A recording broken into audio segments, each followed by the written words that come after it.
నమస్తే welcome to story board. శతాబ్దాలుగా CAG ఏటేటా నివేదికలు ఇస్తున్నా గత కొన్నేళ్లుగా ఇస్తున్న నివేదికలు కేంద్ర పీఠాలనే కదిలిస్తున్నాయి. అసలేంటి కాగ్, ఏం చేస్తుంది? కాగ్ నివేదికలు ఎంతవరకు కరెక్ట్? కాగ్ చెప్తే అది చట్టబద్ధమేనా? కాగ్ చెప్పిందని లైసెన్సులు రద్దు చేస్తారా? కోల్ స్కామ్ లో కాగ్ నివేదికలు నిజమెంత? రాజకీయ ప్రయోజనాలతోనే కాగ్ తప్పుడు నివేదికలు ఇచ్చిందన్న కాంగ్రెస్ వాదనలో వాస్తవమెంత? ఎవరి వాదన నిజం, ఎవరి మాట వాస్తవం? అసలేంటి కాగ్ గోల?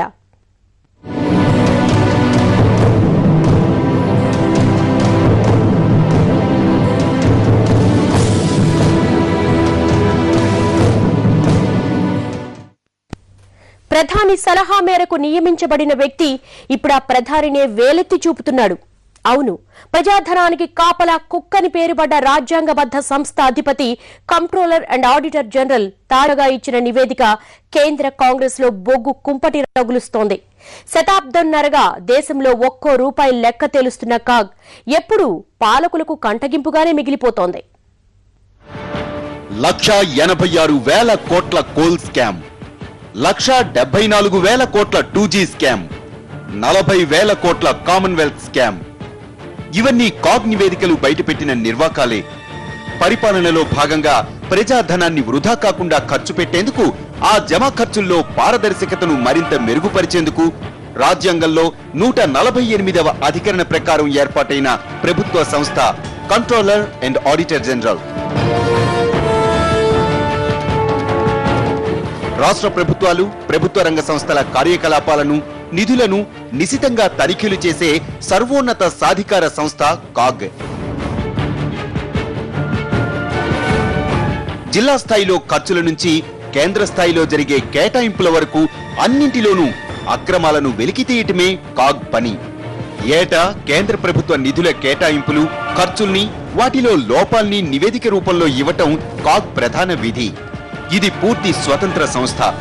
కేంద్రానికి సంబంధించిన నివేదికలను రాష్ట్రపతికి, రాష్ట్రాలకు సంబంధించిన నివేదికల్ని ఆయా రాష్ట్రాల గవర్నర్లకు అందజేస్తుంది.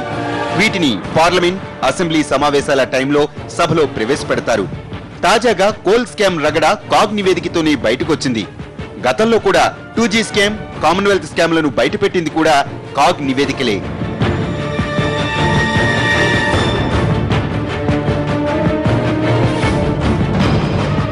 బ్రిటిషర్లు ప్రారంభించిన ఈ వ్యవస్థ శతాబ్దాలుగా మనకు సేవలందిస్తోంది. 1850 నవంబర్ 16న సర్ ఎడ్మండ్ డ్రూమన్ మొట్టమొదటి కాగ్ గా నియమితులయ్యారు. శతాబ్దాల నాటి ఈ సంస్థకు స్వాతంత్ర్యం వచ్చాక రాజ్యాంగ ప్రతిపత్తి కల్పించారు. 1971లో రూపొందించిన కాగ్ చట్టం ప్రకారం కాగ్ పనిచేస్తుంది. ప్రజాధనం ఖర్చు పెట్టడంలో నేతలు మెక్కిందెంత, అధికారులు నొక్కిందెంత, ఎవరి లాభమెంత, మొత్తంగా ప్రజలకు నష్టమెంత అన్నది లెక్క తేలుస్తుంది. 152 ఏళ్లుగా కాగ్ చేస్తోంది ఇదే. అన్ని విభాగాల్లో కేంద్ర రాష్ట్ర ప్రభుత్వాలు, ప్రభుత్వ నిధులు అందుకునే ప్రతి సంస్థ ఆ డబ్బును ఎలా ఖర్చు పెట్టిందో చూపే బిల్లులను, వాస్తవంగా పెట్టిన ఖర్చులను క్షేత్రస్థాయిలో పోల్చి చూసి వాటి అవకతవకల్ని సమీక్షించి సమగ్రంగా నివేదిక తయారు చేస్తుంది కాగ్. ఈ నివేదికల్ని పార్లమెంట్లో, రాష్ట్రాల అసెంబ్లీలలో ఉండే పబ్లిక్ అకౌంట్ కమిటీలు పరిశీలిస్తాయి. ఇందుకోసం కేంద్ర స్థాయి నుంచి అన్ని రాష్ట్రాల్లోనూ కాగ్ విభాగాలుంటాయి. అవి అన్ని డిపార్ట్మెంట్స్ నుంచి నిధుల ఖర్చు లెక్కలను తెప్పించుకొని పరిశీలిస్తాయి. ఒకవేళ ఏదైనా కేటాయింపుల వల్ల ప్రభుత్వానికి నష్టం వాటిల్లినా కాగ్ విమర్శిస్తుంది. కోల్ స్కామ్, 2G స్కామ్లలో కాగ్ చెప్పి ఇదే. పర్యవేక్షణే కాదు, నిశితమైన విమర్శలు కూడా చేయగలిగేటువంటి శక్తివంతమైన రాజ్యాంగబద్ధమైన వ్యవస్థ. రాజ్యాంగంలో దానికి దాదాపు కార్యవర్గానికి లేక న్యాయస్థానానికి ఇచ్చినటువంటి ప్రాముఖ్యతనే ఇచ్చారు. మీరు ఆ కాగ్ విషయంలో పార్లమెంట్లో ఆనాడు రాజ్యాంగ వ్యవస్థలో చర్చకు వచ్చినప్పుడు అంబేద్కర్ గారి ఉపన్యాసాన్ని, ఇతర పెద్దల ఉపన్యాసాన్ని చదివితే అర్థమవుతుంది.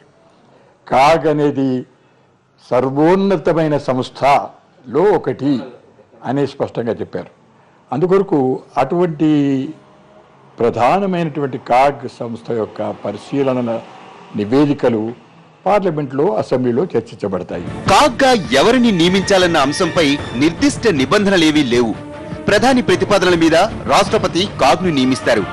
కొన్ని సందర్భాల్లో సుప్రీంకోర్టు కూడా కాగ్ నియామకానికి సూచనలిస్తుంది. 6 ఏళ్ల పదవీకాలం లేదా 65 ఏళ్ల వయసు వచ్చే వరకు కాగ్గా వారు కొనసాగుతారు. Indian audit and accounts department సహకారంతో కాగ్ తన విధులు నిర్వర్తిస్తుంది. ఈ విభాగంలో దేశవ్యాప్తంగా 6,000 మంది అధికారులుంటారు. ఇక క్షేత్రస్థాయిలో విధులు నిర్వర్తించేందుకు 58,000 మంది ఉద్యోగులుంటారు. వీరంతా దేశంలో అన్ని ప్రభుత్వ రంగ సంస్థల్లో పద్దుల్ని నిశితంగా తనిఖీలు చేస్తూ ఉంటారు. రాజ్యాంగబద్ధ సంస్థల్లో 9వ స్థానంలో ఉన్న కాగ్కు సుప్రీంకోర్టు జడ్జికి ఉన్న హోదా ఉంటుంది. అందుకే కాగ్ను తొలగించాలంటే పార్లమెంటులో అభిశంసన తీర్మానంతోనే సాధ్యమవుతుంది. ప్రస్తుతం 11వ కాగ్గా ఉన్న వినోద్ రాయ్ 2008 జనవరి 7 నుంచి పదవిలో కొనసాగుతున్నారు. ఈయన్ను కాగ్గా నియమించమని సలహా ఇచ్చింది ఎవరో కాదు, ప్రధాని మన్మోహనే.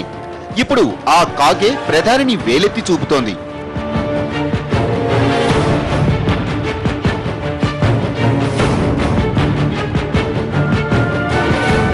కాగ్కు అనుబంధంగా అన్ని రాష్ట్రాల్లో ఉన్న ఉద్యోగులు ఏటా కేంద్ర రాష్ట్ర ప్రభుత్వాల్లో వివిధ విభాగాల్లో నిధుల ఖర్చులను క్షుణ్ణంగా పరిశీలిస్తారు. గ్రామాల్లో రోడ్డు వేశారా లేదా అన్న అంశం నుంచి 2G లాంటి కీలక కేటాయింపుల వరకు అన్నింటినీ పరీక్షిస్తారు. ఈ పరిశీలనల్లో కేంద్ర రాష్ట్ర ప్రభుత్వాలకు వేర్వేరుగా ఆడిట్ నిర్వహిస్తారు.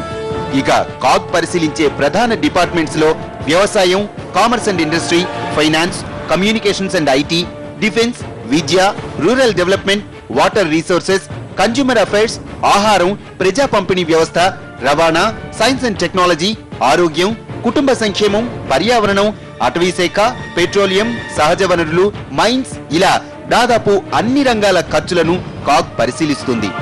ఈ సంస్థ ఏదైతుందో ఇది రాజ్యాంగంలో ఒక భాగం. ఎట్లయితే judiciary, union public service commission ఎలా ఉంటాయో అలాగే కాగ్కు ఒక స్వతంత్రమైన స్వేచ్ఛ కలిగినటువంటి పరిధిని రాజ్యాంగం కల్పించింది. దానికి ప్రధానమైన బాధ్యత ఏమిటంటే అధికారంలో ఉండేవాళ్ళు అధికార దుర్వినియోగం చేసేటువంటి ప్రమాదం ఎప్పుడు పొంచి ఉంటుందని భారత రాజ్యాంగాన్ని రాసిన వాళ్ళు అనుకోనే దేశంలో జరిగే పబ్లిక్ ఎక్స్పెండిచర్ ఏదైతుందో అంటే మనం చేసే వ్యయం ఏదైతుందో ఆ వ్యయానికి సంపూర్ణమైనటువంటి బాధ్యత ప్రభుత్వాలు వహిస్తున్నాయా లేదా అని భారత పార్లమెంటుకు అలాగే భారత ప్రజలకు చెప్పడం కొరకనే కంపౌండ్ ఆడిటర్ జనరల్ వ్యవస్థని భారత రాజ్యాంగంలో రూపొందించారు. కనుక దానికి స్వేచ్ఛ, స్వతంత్రమైన పరిధి ఉంది. అది ప్రభుత్వ యంత్రాంగంలో భాగం కాదు. కాగ్ సహజంగా ప్రజా ప్రయోజనాలు, ప్రజాధనం ముడిపడిన అంశాలని ఎక్కువగా స్వీకరించి తనిఖీలు చేస్తుంది. కొన్నిసార్లు మీడియాలో వచ్చే విమర్శనాత్మక కథనాలను కూడా పరిగణనలోనికి తీసుకుంటుంది. కాగ్కు అనుసంధానంగా వివిధ రంగాలకు చెందిన ప్రముఖులతో కూడిన ఆడిట్ అడ్వైజరీ బోర్డు కూడా ఉంటుంది. నివేదికలు రూపొందించి ఇవ్వటం మాత్రమే కాగ్ విధి. చర్యలు తీసుకునే అధికారం కానీ, జరిమానా విధించే అధికారం కానీ కాగ్కు లేదు. ఒకవేళ చర్యలు అవసరమైతే కాగ్ నివేదికల్ని పబ్లిక్ అకౌంట్స్ కమిటీ పరిశీలించి చర్యలకు సిఫారసు చేస్తుంది. వాటిని ఆధారంగా చేసుకుని ప్రభుత్వం దర్యాప్తు చేసుకుని చర్యలు తీసుకుంటుంది. స్వతంత్ర ప్రతిపత్తి ఉన్న సంస్థ అయినంత మాత్రాన అన్ని రంగాల్లోనూ వేలు పెట్టడానికి కాగ్కు అధికారం లేదు. జాతీయ సాంకేతిక పరిశోధనా సంస్థ, research and analysis wing, intelligence బ్యూరోల్లో కాగ్ స్వతంత్రంగా తనిఖీలు నిర్వహించలేదు. కొన్ని అత్యవసర పరిస్థితుల్లో ప్రత్యేక అనుమతులు తీసుకుని ఆడిట్ నిర్వహించినా అందుకు చాలా రహస్య విధానాలు పాటించాల్సి ఉంటుంది. స్టోరీ బోర్డులో షార్ట్ బ్రేక్ తీసుకుందాం.